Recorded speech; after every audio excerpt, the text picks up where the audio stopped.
De toutes les légendes et histoires urbaines qu'on connaît, celle du loup-garou est sans doute l'une des plus anciennes. Pour cause, cette légende est encore aujourd'hui utilisée pour écrire des scénarios de films d'horreur, comme Wolfman, qui sort au cinéma très bientôt.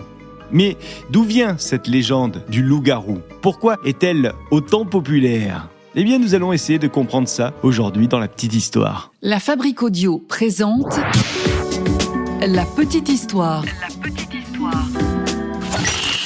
www.lafabriqueaudio.com. Salut tout le monde et bienvenue dans un nouvel épisode de La Petite Histoire du Paranormal. Je suis Florent Mounier et c'est moi qui vais vous narrer cet épisode qui a été écrit et mixé par Sébastien Girard. Avant de commencer, encore merci pour vos nombreux commentaires sur les plateformes de podcast et puis les réseaux sociaux. Et notamment sur Spotify, vous êtes nombreuses et nombreux à pouvoir commenter chaque épisode. On salue Tommy, Thomas, Nathanaël et Sarah qui nous ont laissé ces dernières 24 heures des messages. Merci à eux et merci à vous. Continuez à nous laisser des messages, ça nous fait toujours plaisir et ça nous motive. Allez, aujourd'hui, on se penche sur ce mythe du loup-garou et direction les origines du loup-garou, des origines qui datent de l'Antiquité.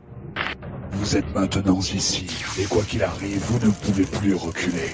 Alors, la légende du loup-garou trouve ses racines effectivement dans l'Antiquité. Chez les Grecs, le mythe de Lycaon est l'un des premiers récits connus de transformation. Le roi Lycaon détestait les dieux. Un jour, Zeus, déguisé en mendiant, s'invite à la table de Lycaon. Alors le roi décide de lui servir de la chair humaine en guise de repas. Mais cette chair, c'est l'un des fils de Zeus, Arcas. Alors Zeus se met en colère et il décide de punir le roi qui lui a donné cette nourriture. Et il le transforme en loup. Voilà pour un premier mythe grec autour du loup. Mais ce mythe grec n'est pas isolé parce qu'il s'inscrit dans une tradition plus large, où l'homme se métamorphose souvent en bête pour révéler sa véritable nature. Les Romains, eux aussi, ils aimaient raconter que des hommes étaient capables de mettre des peaux de loup pour obtenir des pouvoirs. Ces récits étaient souvent liés aux pratiques chamaniques ou aux croyances populaires qui voyaient dans le loup un animal à la fois craint mais aussi respecté. Les loups étaient des chasseurs puissants, des prédateurs rusés. Alors, ils donnaient une énergie que certains cherchaient à canaliser en portant leur peau ou en imitant leur comportement. Et d'ailleurs, quand on tourne les pages de la bande dessinée Astérix et Obélix, il n'est pas rare qu'on croise un personnage qui a une peau de loup sur les épaules.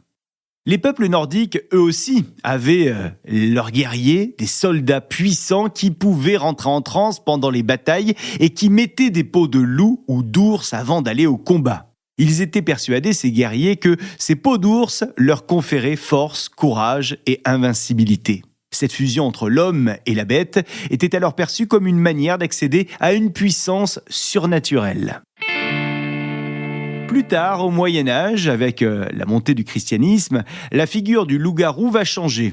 Désormais, le loup-garou n'est plus un simple être mythique ou guerrier, mais il va devenir un symbole du mal, une créature démoniaque, une créature associée à la sorcellerie et au diable. C'est au Moyen-Âge que les premiers procès pour lycanthropie vont apparaître. En fait, en France, en Allemagne et puis dans toute l'Europe, des hommes et des femmes sont accusés de se transformer en loups pour terroriser leur village. Et souvent, ces accusations sont liées à des peurs collectives, à cause des épidémies, des guerres ou bien encore des famines. Ça ressemble à une grande chasse aux sorcières. Et en France, le terme garou tire son origine du vieux français weur, écrivez ça W-E-R, qui signifie homme, et wulf, écrivez ça W-U-L-F, qui signifie loup, un homme loup. Des légendes locales parlent donc de ces âmes damnées, condamnées à errer sous forme animale. Le XVIIIe siècle va marquer un tournant dans la perception du loup-garou. En effet, les sciences se développent et les récits surnaturels commencent à être un petit peu remis en question. Les phénomènes attribués à la magie ou à la malédiction font désormais place à des interprétations médicales et psychologiques, voire même psychiatriques. La lycanthropie clinique, par exemple, ça devient un sujet d'étude. C'est une pathologie rare qui désigne un trouble mental dans lequel une personne croit sincèrement être un animal. Et souvent, cette personne pense qu'elle est un loup. Les médecins de l'époque cherchent à comprendre ces comportements et ils les relient parfois à des troubles comme l'hystérie. Cependant, les croyances populaires vont rester tenaces. La science a beau être là, dans les campagnes, on continue à raconter des histoires de loups-garous qui rôdent dans les bois. Les superstitions s'adaptent aux nouvelles connaissances. On explique par exemple que certaines substances comme la belladone ou l'ergote de seigle peuvent provoquer des hallucinations ainsi que des comportements étranges, alimentant des récits de métamorphose. La littérature va aussi s'emparer de la figure du loup-garou pour aller vers des thèmes plus complexes. Donc, on n'utilise plus seulement le loup-garou dans la littérature d'horreur, mais désormais certains écrivains se servent de cette légende du loup-garou comme d'une métamorphose de la lutte entre la raison et l'instinct primitif de l'homme.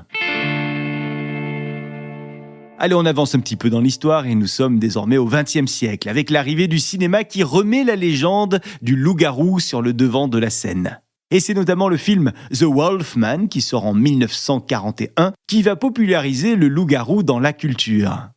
Et c'est d'ailleurs ce film, The Wolfman, qui va acter officiellement les règles du loup-garou, c'est-à-dire la pleine lune comme catalyseur de la transformation, la faiblesse face à l'argent, et bien sûr, la tragédie de l'homme coincé entre deux mondes, le monde des humains et le monde des animaux. Dans les années qui suivent, les représentations vont se diversifier, le loup-garou va devenir parfois une créature héroïque, comme dans Teen Wolf, ou alors une figure romantique et tourmentée dans des sagas comme Twilight. En tout cas, de l'Antiquité à aujourd'hui, cette légende du loup-garou a traversé les âges. Elle s'est réinventée pour répondre à nos peurs du moment, et puis à nos espoirs également. La légende du loup-garou, elle peut varier d'une région du monde à l'autre, mais en général, elles se ressemblent toutes ces légendes. Dans tous les cas, si un jour vous entendez un hurlement dans la nuit, rappelez-vous qu'il pourrait bien s'agir d'un loup-garou qui veille. Ou peut-être que c'est simplement votre imagination. Et voilà pour cette petite histoire sur l'origine du mythe du loup-garou. J'espère que cet épisode vous a plu. Si c'est le cas, n'hésitez pas à le partager, à le commenter également, notamment sur l'appli Spotify. Et merci de nous avoir suivis. Nous, on se retrouve très vite pour un prochain épisode de La Petite Histoire. Salut! La Fabrique Audio présente La Petite Histoire. La Petite Histoire. Vous souhaitez devenir sponsor de ce podcast ?